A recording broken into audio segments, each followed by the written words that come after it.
కానీ ప్రజల హక్కులు అయితే హరించకూడదు కదా. సార్ బాలుకి వెల్కమ్, జలాలపై జగడం, ఇది ఒకటి. బాలసుబ్రహ్మణ్యం నిన్న మనం మాట్లాడినప్పుడే ఐ థింక్ మీ దగ్గర నేను అందరూ ఎవరు రాజకీయ పార్టీలు ఏవి కాదనలేదు తెలంగాణలో అని. నిజంగానే నిన్న విగ్రహాన్ని ఆవిష్కరించారు. కాకపోతే ముఖ్యమంత్రి గారు అబ్సెంట్. కారణం ఆయన వేరే కార్యక్రమంలో ఉండొచ్చు, ఏదైనా ఉండొచ్చు, కానీ వేరే సందేశం అటువంటిది కూడా లేదు.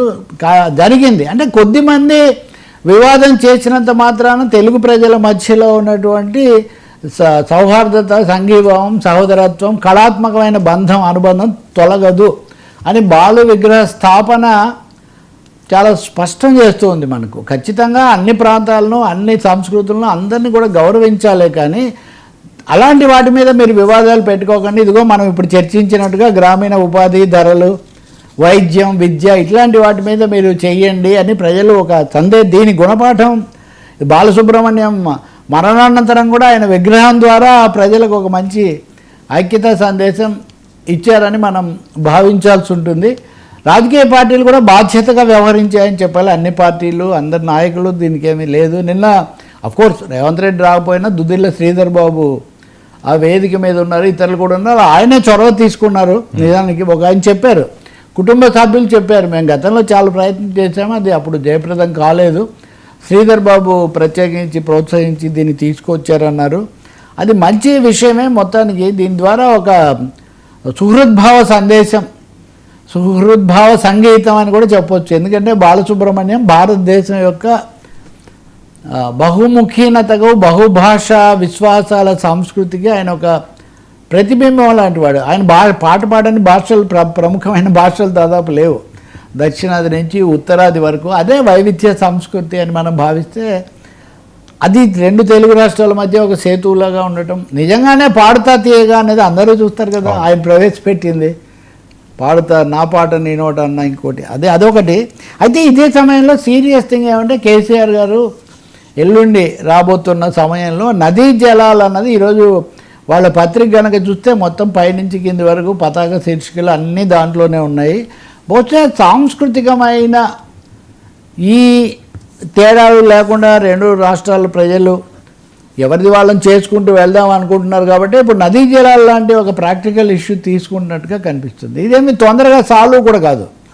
ఇప్పటికీ కర్ణాటక, మహారాష్ట్రలతోనే సాల్వ్ కాలేదు మనకు. బచావత్ ట్రిబ్యునల్ సమస్య ఇప్పటికి కూడా ఒక తుది నిర్ణయానికి రాలేదు, ఎవరికి సంతృప్తి లేదు. ఆల్మట్టి మీద లేదు, లేదా తమిళనాడుకు, కర్ణాటకకు కావేరీ జలాలకు సంబంధించి లేదు. ఎక్కడుందనే ఇప్పుడు నదీ జలాల మీద ఇప్పటికిప్పుడు కేంద్రం ఏదో పరిష్కారం చేస్తుందనేది లేదు. కానీ బీఆర్ఎస్ పార్టీ ఈ జల సమస్య అన్న దాని మీద, నదీ జలాల మీద ఒక తీవ్రమైన ఉద్యమానికి సిద్ధమవుతున్నట్టుగా కనిపిస్తుంది. సో విగ్రహ వివాదం కంటే కూడా ఈ నీటికి సంబంధించిన ప్రాజెక్టులకు సంబంధించినవే ఎక్కువగా రాబోయే రోజుల్లో రాబోతున్నట్టుగా ఉన్నాయి. బహుశా కేసీఆర్ రెండోసారి ఆ ప్రక్రియ ప్రారంభిస్తారు. ఆయన ఏమేమి మాట్లాడతారు, లేదా అది ఏ స్థాయిలో ఉంటుందని మనం చూడొచ్చు. కానీ ఒకటైతే మనం చెప్పాలి, రాష్ట్రాలు, నాయకులు, అది సంస్కృతి అయినా, అది సంపద అయినా, ఇంకోటైనా ప్రజల మధ్య ఐక్యతను కాపాడుకునే విధంగానే అది ఉంటే చాలా మంచిది. మరి ఆయన ఏం మాట్లాడతారో చూద్దాం. అనుభవజ్ఞులు, సంయమనం కూడా తెలిసిన వాళ్ళు కాబట్టి అప్పుడు కేసీఆర్, ఉద్యమకారుడు కేసీఆర్ సరే 10 ఏళ్ళు ముఖ్యమంత్రిగా ఉండి ఇవన్నీ చూశారు. కాబట్టి ఇది కూడా ఒక అర్థవంతమైన చర్చకు, ఒక ఏమనాలి వాస్తవిక పరిష్కారానికి దారితీసే విధంగా చేస్తారని మనం కోరుకోవాలి. పార్టీలో ఒకటండి, ఒక సినిమాలో కూడా ఉంటుంది ఏదో, మనిషి వయసు 100 ఏళ్ళు అయితే ప్రాజెక్టు వయసు 1000 ఏళ్ళు అని. సో రాజకీయ పార్టీలు, సంఘాలు, నదీ జలాలు, ప్రాజెక్టులు ఇట్లాంటి దీర్ఘకాలిక అంశాల మీద చేసేటప్పుడు దీర్ఘకాలిక కోణంలో చేయటం, అందరి యొక్క సమిష్టి ప్రయోజనాన్ని దృష్టిలో పెట్టుకొని చేయటం చాలా మంచిది.